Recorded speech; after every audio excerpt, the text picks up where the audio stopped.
Là, c'est chaud. Là, tu sens qu'il y a des gros changements qui vont arriver pour le Real Madrid et c'est très logique, mais je ne m'y attendais pas. Je vous avoue que cette info qui tombe maintenant, je vais pas dire que je suis choqué, mais je suis surpris. C'est une surprise.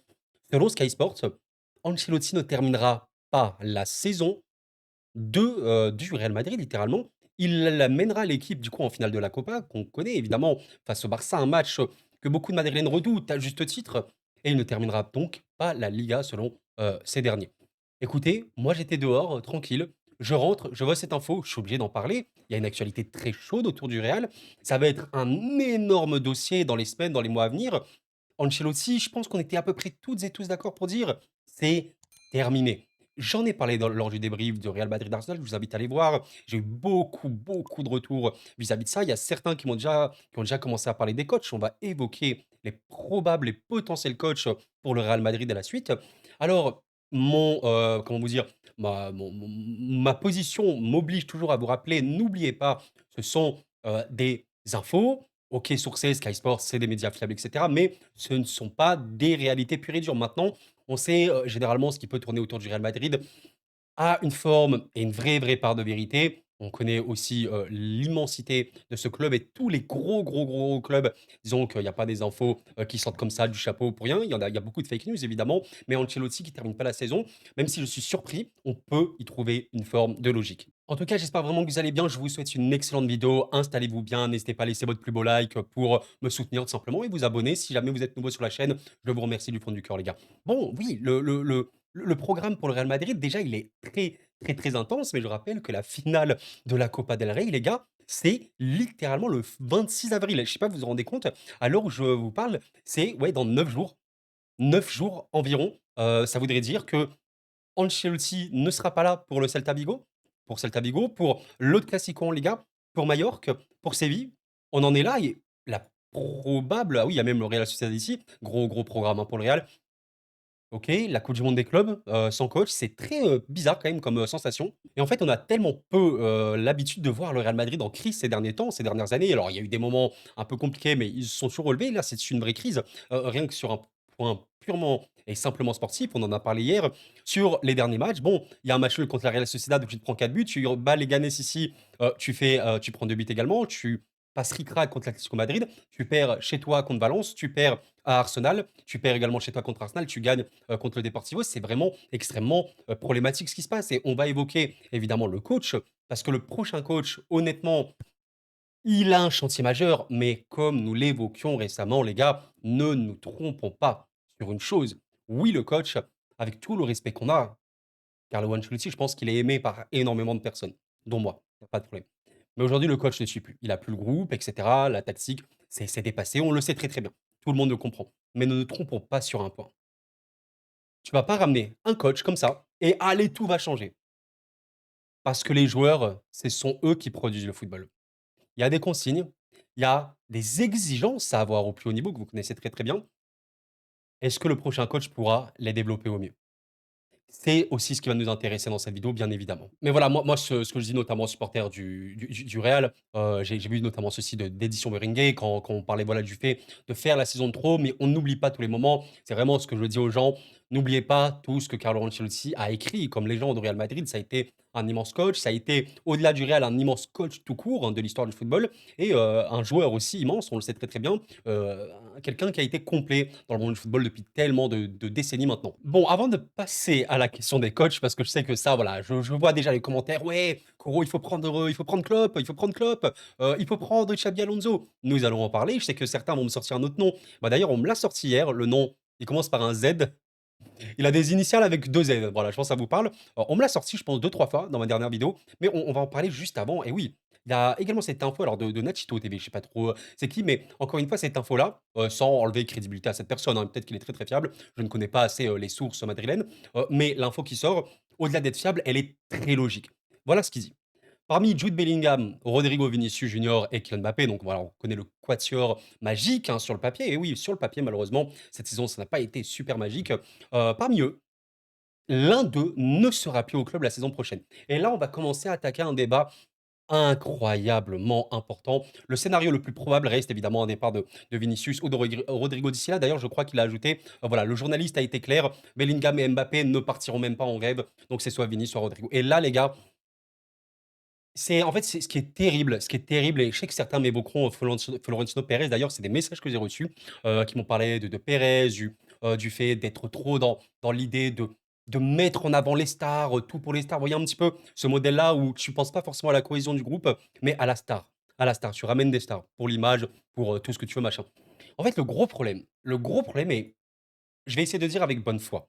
Comprenez-le bien, je ne cherche pas du tout à prendre parti pour X ou Y joueur, il n'y a pas de problème, vraiment, il y a aucun problème là-dessus. Mais des fois, je suis en train de me dire, de manière aussi logique, encore une fois, je suis pas, il y a rien de fou sur ce que je vais dire, mais Kylian Mbappé, s'il n'était pas venu au Real Madrid, est-ce qu'on n'aurait pas eu cette saison un Real ultra compétitif? J'en sais rien. Dans les faits, Kroos c'est parti. Kroos c'est parti. Alors, peut-être que Ceballos aurait vraiment apporté énormément, on a quand même vu des très bons matchs de Ceballos cette saison. Et avec une équipe beaucoup plus équilibrée, il y a quand même quelque chose qui est très marquant, je trouve.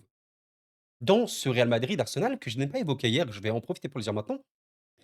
Vous avez bien remarqué un truc, Vinicius, il marque. Bon, certes, il marque après une erreur de Saliba, ok. Bon pressing de Vini. L'erreur, elle est quand même bien. Mais vous avez remarqué un truc. Kylian Mbappé, il sort sur blessure à la 75e minute. Je suis désolé, les gars. Je suis désolé. N'avez-vous pas trouvé Vinicius meilleur à la sortie de Kylian Mbappé? Vous comprenez bien ce que je suis en train de dire. Je suis pas en train de dire: «Oui, Mbappé, il est nul au football ni rien». Mais on parle de compatibilité. On parle de, sciences tactiques, sciences footballistiques et simplement les, apports que tu dois avoir sur un terrain de football aujourd'hui. Dans les grands matchs, bah, Vinicius est un ailier gauche, on sait. C'est un ailier gauche à l'équipe peut se réaxer, il y a pas de problème là-dessus, gros finisseur et il est là pour ça. Mais quand tu as et on l'a notamment vu même contre Arsenal hier, quand tu as un Kylian Mbappé qui est très souvent sur ton côté gauche, sur ton aile gauche et qu'on a vu ça plein de fois cette saison, de manière très factuelle, les 2 ne sont pas compatibles. Ils pourraient l'être, mais alors avec un vrai, vrai changement de jeu et le gros problème, c'est qu'aujourd'hui, Kylian Mbappé, je trouve que c'est un joueur qui est un peu perdu dans son football. Encore une fois, je ne suis pas, voilà, quelqu'un qui connaît le football, comprend le football par cœur ni rien, mais je pense, que vis-à-vis du Real Madrid, aujourd'hui, il y a un gros problème par rapport à ce poste de neuf qui est mis par Mbappé, qui marquera évidemment énormément en Liga, mais qui dans les grands moments n'existera de moins en moins. Et on l'a notamment beaucoup vu au PSG, quand il était un peu plus dans ce délire de playmaker, un peu plus en neuf, même si c'était un PSG aussi qui avait des gros problèmes collectifs, on se souvient. C'était très compliqué par moments, même extrêmement compliqué. Kylian Mbappé n'est pas Benzema. On le sait très bien et je pense qu'avec Benzema, l'histoire elle peut être différente pour ce Real cette saison-là. Peut-être si Benzema, bon évidemment, Benzema c'était un grand génie du football, on se souvient le QI-foot, les déplacements, tout ce que vous voulez, il était exceptionnel, on le sait très, très bien. Donc, la question pourquoi je suis en train de vous faire ce développement? En fait, tu vas en éliminer un des 4. Je pense que certains madrilènes je me mets encore une fois à votre place les gars, je me mets à votre place. Vous me dites en commentaire, hein, peut-être vous n'êtes pas du tout d'accord avec moi, il y a pas de problème, on débat tranquillement, on développe dans le respect. Mais des fois, je suis en train de me dire: «Est-ce que côté Real, on n'aurait pas aimé au final que Kylian ne vienne pas? Comme ça, on garde Vini, Rodrigo et Bellingham et en vrai, ça se passe». À contre-cœur à contre-cœur, si un doit partir, je suis en train de me dire que ça va être Rodrigo le plus probable. Il a une grosse cote, on sait que c'est des valeurs marchandes extrêmement élevées, mais des fois, je suis en train de me dire: «Est-ce que le mieux, c'est pas Vinicius?» Alors pourquoi je vous dis ça? Je considère que Vinicius reste le joueur offensif actuellement du Real le plus important. Malgré les stats de Kylian Mbappé, Vinicius reste un joueur d'ultra percussion qui peut déstabiliser tout le monde à n'importe quel moment et qui est ancré dans ce Real depuis quelques années. On n'oublie pas ce qu'il a fait par le passé. Donc pour moi, le joueur offensif le plus important du Real, ça reste Vini, même s'il a une saison compliquée vis-à-vis de tout l'aspect collectif. On le sait très bien. Je suis en train de me dire, est-ce qu'il ne faudrait pas le sacrifier lui? Bah, en fait, pour avoir tout simplement un Real Madrid beaucoup plus dans cet aspect, Kylian Mbappé, il a son demi-espace gauche, pas que ailier gauche, mais il a son demi-espace gauche et il va pas être sur, les côtes de Vinicius. C'est malheureux, c'est un vrai sacrifice, je suis d'accord. Surtout que Vinicius, les gars, il a 24 ans, il est encore très, très jeune. Il est, potentiel ballon d'or tous les ans, joueur, hein, voilà, il peut avoir le ballon d'or tous les ans, vous comprenez un peu l'idée. Donc c'est très, très dur. D'ailleurs hier, voilà, avec la sortie, il joue quand même 20 duels, alors il en perd énormément. Sur les dribbles, le dribble réussi, voilà, il a un dribble réussi sur 4. On sait, il a eu énormément de déchets. Bon, à la sortie de Kylian, il était un peu plus libre, il y avait aussi moins de je pense de il y avait de la fatigue et tout, devant, mais il a été un peu plus, on va dire présent dans le match, on l'a clairement vu. Donc voilà, c'est vraiment une question que je me pose, même si le sujet de la vidéo, c'est le coach, c'est Ancelotti. On va en parler maintenant. le prochain, coach du Real Madrid, il ne faut pas se tromper sur une chose.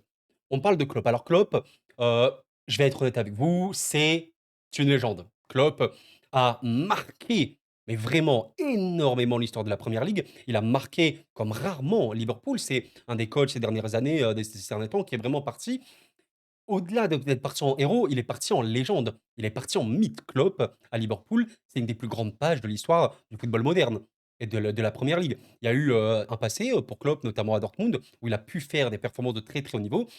À Liverpool, il a notamment été en compétition et je pense que c'est le coach qui a posé le plus de problèmes au Manchester City de Pep Guardiola. Vous vous rendez compte un petit peu de la chose. Donc Klopp, j'ai pas besoin de vous expliquer à quel point, oui, ça peut être une, recrue exceptionnelle pour le Real. Mais la vraie question, c'est, OK, le coach certes, déjà il faut savoir que Klopp, je pense qu'il est un peu sous contrat avec, Red Bull sur tout ce qui est, le Paris FC ou quoi. Il faudrait revoir un petit peu ça.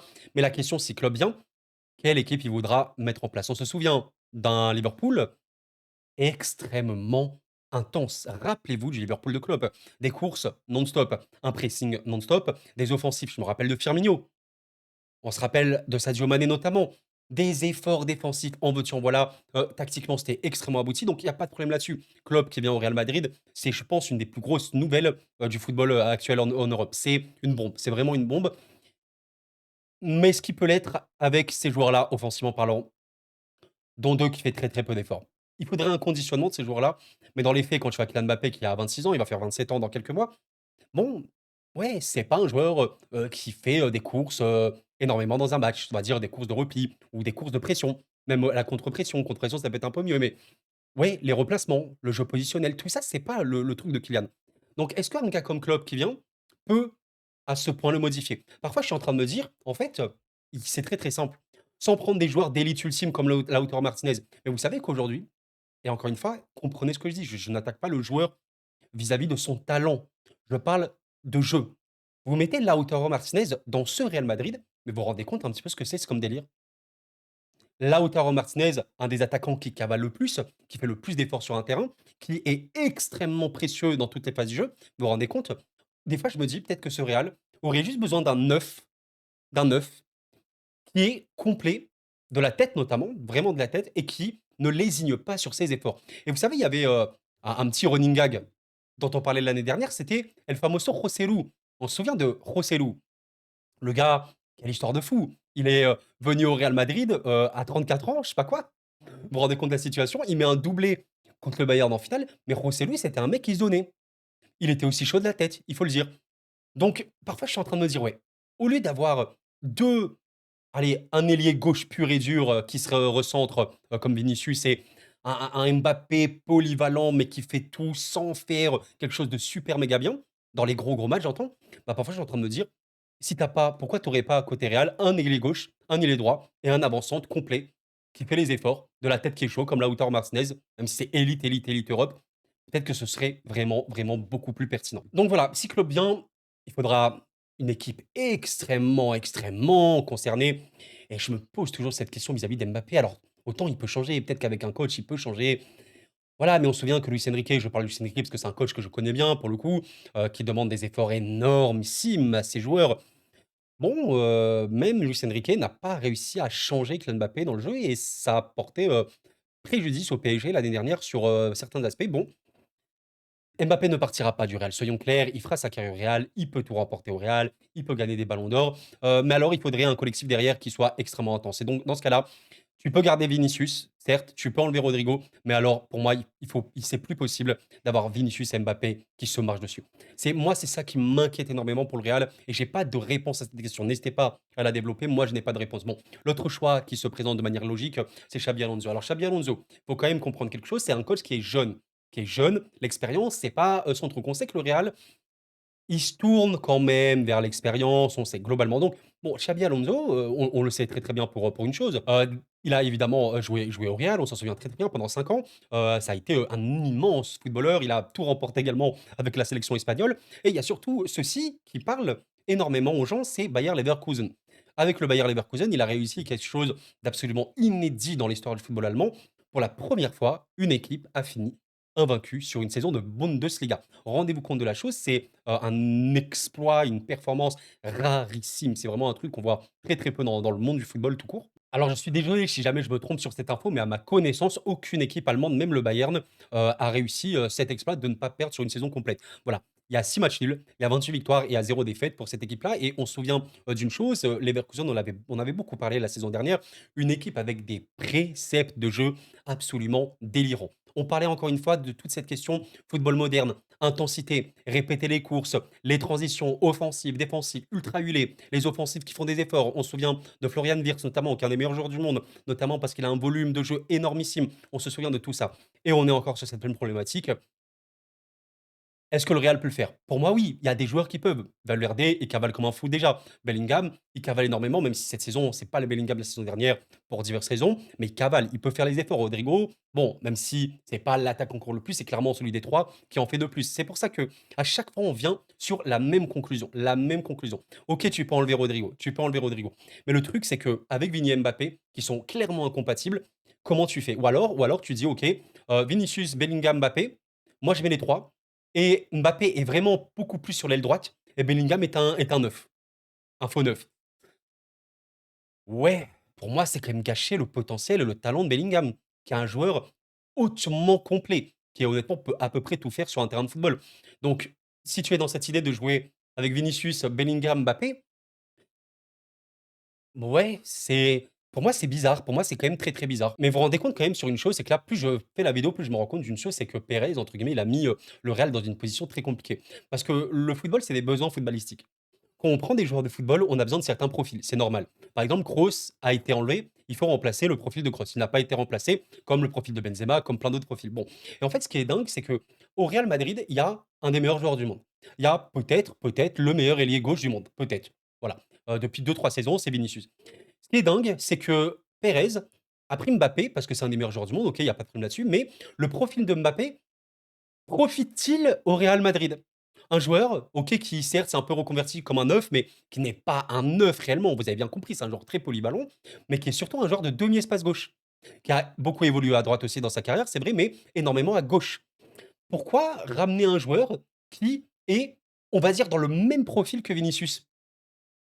Et c'est pour ça que le prochain coach, que ce soit Xavi, que ce soit Klopp ou je vais enfin l'évoquer, Zinedine Zidane, il est un peu embêté. 2 attaquants avec Vini, Mbappé qui font peu d'efforts, alors peut-être qu'ils peuvent changer là-dessus, OK, pour la question d'équilibre, mais surtout 2 profils qui sont, je vais pas dire les mêmes, vous avez compris, qui jouent dans la même zone. Ouais, c'est dur, c'est dur et ce Kylian Mbappé-là, autant il peut changer, autant comme je vous l'ai dit, peut-être que, allez, je sais pas, le prochain coach, il va faire jouer Kylian aile droite, très, très, très demi-espace droit, avec Rodrigo qui part. Pour moi, ça, c'est la solution qui peut le plus arriver. Rodrigo, tu le vends, OK, sacrifice. Mbappé est beaucoup, beaucoup plus dans ce demi-espace droit. Vinicius dans le demi-espace gauche, mais alors, soit tu achètes un neuf parce que tu auras pas de neuf, ou soit alors tu mets Bellingham en neuf, en faux neuf. Mais pour moi, c'est du gâchis. Donc, encore une fois, voilà, ça, c'est une vidéo de débat, de réflexion sur tout ça. Je trouve que c'est extrêmement intéressant. C'est tellement un moment crucial pour ce club-là.